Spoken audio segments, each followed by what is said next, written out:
আসসালামু আলাইকুম। এখন শুনবেন সংবাদ শিরোনাম। ক্ষমতায় গেলে দেশ পুনর্গঠনে বিএনপির প্রধান লক্ষ্য। খুলনার জনসভায় তারেক রহমান, অর্ধেক নারী জনগোষ্ঠীকে পেছনে রেখে উন্নয়ন সম্ভব নয়। ইনসাফের ভিত্তিতে গড়ে তোলা হবে প্রত্যাশিত বাংলাদেশ। মহেশখালী সমাবেশে জামায়াতের আমির। দুর্নীতি ও চাঁদাবাজ মুক্ত ভোট চেয়ে সারা দেশে প্রার্থীদের বিরামহীন গণসংযোগ। রাজনৈতিক দলগুলোর পরস্পর বিরোধী প্রচারণা, সংঘাতে না জড়ানোর পরামর্শ। প্লট দুর্নীতির 2 মামলায় শেখ হাসিনার 10 বছর কারাদণ্ড। টিউলিপ, ববি, আজমিনার বিভিন্ন মেয়াদের সাজা। রাজউক গণপূর্তে 14। এতক্ষণ দেখছিলেন সংবাদ শিরোনাম, এখন দেখবেন বিস্তারিত। দেশ পুনর্গঠন করাই বিএনপির প্রধান লক্ষ্য। তা বাস্তবায়নে ধানের শীষে ভোট দেওয়ার আহ্বান জানিয়েছেন দলের চেয়ারম্যান তারেক রহমান। দুপুরে খুলনার প্রভাতী স্কুল মাঠে নির্বাচনী জনসভায় বক্তব্য দেন তিনি। তারেক রহমান বলেন, দেশের অর্ধেক জনগোষ্ঠী নারী, তাদের ক্ষমতার বাইরে রেখে উন্নয়ন সম্ভব নয়।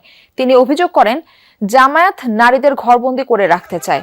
যাদের কাছে মানুষের মূল্যায়ন ও আত্মসম্মান নেই, তাদের কাছে দেশ নিরাপদ থাকতে পারে না। বিএনপি চেয়ারম্যান আরো বলেন, যেই দলের নেতা নারীদের অপমান করে, সেই দল ক্ষমতায় গেলে সাধারণ নারীদের কিভাবে অপদস্থ করতে পারে তার উদাহরণ 1971 সালেই দেখা গেছে। জনসভায় বিএনপি মনোনীত প্রার্থীদের পরিচয় করিয়ে দেন তারেক রহমান। খুলনার পর যশোর যাচ্ছেন বিএনপি চেয়ারম্যান। সেখানে বিরামপুর স্কুল মাঠে জনসভায় অংশ নেবেন তিনি। সমাবেশে তিনি যশোর, নড়াইল, মাগুরা, ঝিনাইদহ, চুয়াডাঙ্গা, মেহেরপুর ও কুষ্টিয়া এই 7 জেলার বিএনপি প্রার্থীদের পরিচয় করিয়ে দিবেন। একটি রাজনৈতিক দলের নেতা পরিষ্কারভাবে দুদিন আগে বলেছে যে সকল মহিলা, যে সকল মা বোনেরা কর্মসংস্থানের উদ্দেশ্যে কর্মসংস্থানের জন্য যান, তাদেরকে প্রিয় ভাই বোনেরা, আপনাদের সামনে আমার বলতে রীতিমতন লজ্জা হচ্ছে, এমন একটি শব্দ সে আমাদের সব মা বোনদের জন্য ব্যবহার করেছে যা এই দেশের জন্য একটি কলঙ্ক স্বরূপ। জনসংখ্যার অর্ধেক হচ্ছে এই দেশের নারী সমাজ। এই নারী সমাজকে যদি আমরা পেছনে রেখে যতই পরিকল্পনা গ্রহণ করি না কেন, কোনোভাবেই সম্ভব নয়। দর্শক, যশোর থেকে যুক্ত হচ্ছেন আমাদের সহকর্মী আরেফিন শাকিল। আমরা যাচ্ছি তার কাছে। আরেফিন, চেয়ারম্যানের দায়িত্ব নেওয়ার পর তারেক রহমানের প্রথম সফর যশোরে। নেতাকর্মী আর ভোটারদের সারা কেমন জনসভা ঘিরে? বিপুল জনসমাগম মূলত এই বিরামপুর স্কুল মাঠে। মারফি, আপনাকে যদি ছবি তো দেখাই, এর মধ্যে কিন্তু কানায় কানায় পরিপূর্ণ হয়ে পড়েছে পুরো মাঠ, এবং কিছুক্ষণের মধ্যে হয়তো মিনিট 10-এর মধ্যেই তারেক রহমান এসে পৌঁছানোর কথা রয়েছে, এবং তিনি এখন খুলনা থেকে এই যশোরের পথে রয়েছেন। এরই মধ্যে যারা এই অঞ্চলে, অর্থাৎ এই 7টি জেলার 22টি সংসদীয় আসনে যারা বিএনপির মনোনয়ন পেয়েছেন, তারা কিন্তু মঞ্চে এসে তারা বক্তব্য দিচ্ছেন এবং সেই সঙ্গে তাদের যে পরিকল্পনা, সেই পরিকল্পনা জনসাধারণ মানুষের মাঝে তুলে ধরছেন। এই অঞ্চলের মানুষের সবচাইতে বড় যে দাবি, সেটি বন্ধ যে কলকারখানা, সেই কলকারখানা যেন চালু করা হয় এবং সেখানে যেন বেকার সমস্যা দূর করা হয়। এবং সেই বিষয়ে যদিও খুলনায় তারেক রহমান এরই মধ্যে কথা বলেছেন, তিনি বলেছেন সকল বন্ধ কলকারখানা তিনি যেমন খুলে দিবেন, সেখানে শুধু পুরুষরা নয়, নারীরাও সমানভাবে কাজ করার সুযোগ পাবেন। এবং বিপুল সংখ্যক নারী সমর্থকরা কিন্তু আজকের এই জনসমাবেশে অংশ নিয়েছেন। আপনি হয়তো ছবি দেখতে পাচ্ছেন, পুরো জায়গার সামনে অংশ পুরোটাতেই নারীরা অংশ নিয়েছেন এবং তারা ধানের শীষের পক্ষে কিছুক্ষণ পরপরই স্লোগান দিচ্ছেন, জনসমাগম করছেন, এবং বলা হচ্ছে তারা ধানের শীষকেই বেছে নিতে চান, কারণ ধানের শীষ নারীদের নারীদের শিক্ষিত করার পিছনে সবচেয়ে বেশি অবদান রাখেন। নারীদের বিনামূল্যে শিক্ষার ব্যবস্থা করে দিয়েছেন। আগামীতেও নারীরা এই ধানের শীষের হাত ধরে, অর্থাৎ বিএনপির হাত ধরেই আরো বেশি অগ্রসর হবে, আরো বেশি এগিয়ে যাবে, সেই রকম চিন্তা বা সেই রকম ভাবনা তাদের মধ্যে রয়েছে। এবং এরই মধ্যে বিএনপি নেতাকর্মীরাও যারা 7টি জেলা থেকে এসেছেন, তারা সামনের যে মাঠ, সেই মাঠ যেমন পরিপূর্ণ, পাশে আরেকটি ছোট্ট মাঠ রয়েছে, সেই মাঠেও কিন্তু নেতাকর্মীদের অবস্থান রয়েছেন, যদিও সেটি আমরা দেখাতে পারছি না। এর বাইরে পুরো শহরে আসলে যারা বিএনপি নেতাকর্মীরা ছিলেন, তারা এখানে হাজির হয়েছেন। শৃঙ্খলার সঙ্গে সমাবেশ চলছে এবং এই সমাবেশ থেকে বারবার ধানের শীষকে 22টি আসনেই যেন বিজয় করা যায়, সেই লক্ষ্যে কাজ করার জন্য, ঐক্যবদ্ধ থাকার জন্য বার্তা দেওয়া হচ্ছে। সব মিলে মারফি, খানিক বাদে তারেক রহমান আসবেন, তার কাছ থেকে নিঃসন্দেহে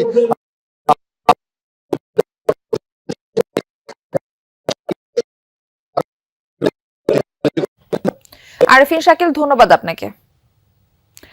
দুর্নীতি ও চাঁদাবাজ মুক্ত নেতৃত্ব গড়ে তোলা গেলে দেশ এগিয়ে যাবে বলে জানান জামায়াত ইসলামীর আমির ডাক্তার শফিকুর রহমান। ইনসাফের ভিত্তিতে প্রত্যাশিত বাংলাদেশ গড়ে তোলার প্রত্যয় ব্যক্ত করেন। নির্বাচনী প্রচারণার অংশ হিসেবে মহেশখালী বড় বাজার প্রাথমিক বিদ্যালয় মাঠে নির্বাচনী জনসভায় এই কথা বলেন জামায়াতে আমির। জনসভায় ডক্টর শফিকুর রহমান আরো বলেন, গণভোটে যারা হ্যার বিপক্ষে যাবে তারা পুরানো ফ্যাসিবাদ কায়েম করতে চায়। একটা সময় যারা হ্যার বিপক্ষে ছিল তারা বাধ্য হয়ে হ্যার পক্ষে এসেছে দাবি তোলেন ডক্টর শফিকুর রহমান। দাবি করেন বিগত সরকারগুলো নারীদের এগিয়ে নিতে এবং নিরাপত্তা দিতে ব্যর্থ হয়েছে।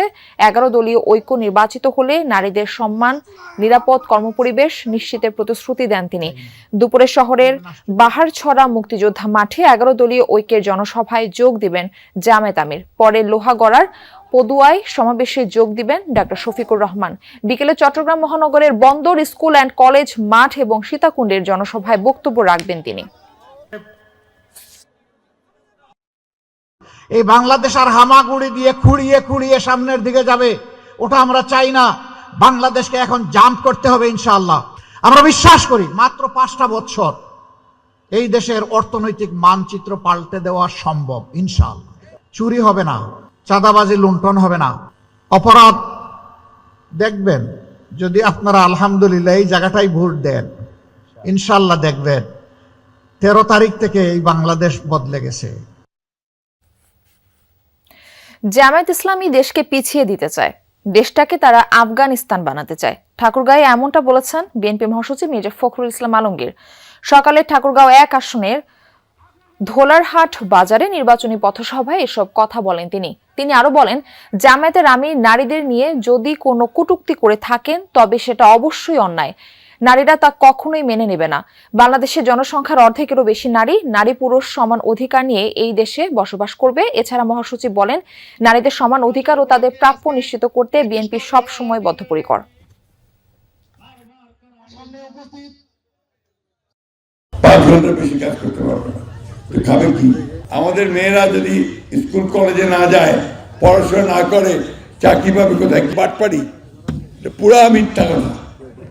কোন সরকার কাজ না করলে কাউকে টাকা দিবে? হবে নাকি? এরা জামাতে ইসলাম এই দেশটাকে আফগানিস্তানে পরিণত করতে চায়। রাজধানীতে নির্বাচনী প্রচারণায় ব্যস্ত বিএনপি প্রার্থীরা। সকাল থেকে রাজধানীর বিভিন্ন এলাকায় পাড়া মহল্লায় ছুটছেন তারা। ভোট চাইছেন ধানের শীষের পক্ষে। রাজধানীর পল্লবী এলাকায় প্রচারণা করেন ঢাকা 16 আসনের বিএনপির প্রার্থী আমিনুল হক। বলেন, কোনো উস্কানিতে পা না দিতে নেতাকর্মীদের নির্দেশনা দেওয়া হয়েছে। মন্তব্য করেন, ক্ষমতার মুখে পড়ে ভোটারদের টাকা দিচ্ছে একটি দল। জানান, এ বিষয়ে বিএনপির কেন্দ্রীয় দপ্তরে অভিযোগ দেওয়া হয়েছে, সেখান থেকে অভিযোগ জানানো হবে। চাঁদাবাজ, সন্ত্রাসমুক্ত এবং মাদকমুক্ত সমাজ গঠনের আশ্বাস দেন তিনি। এদিকে শ্রমিকদের আহ্বানে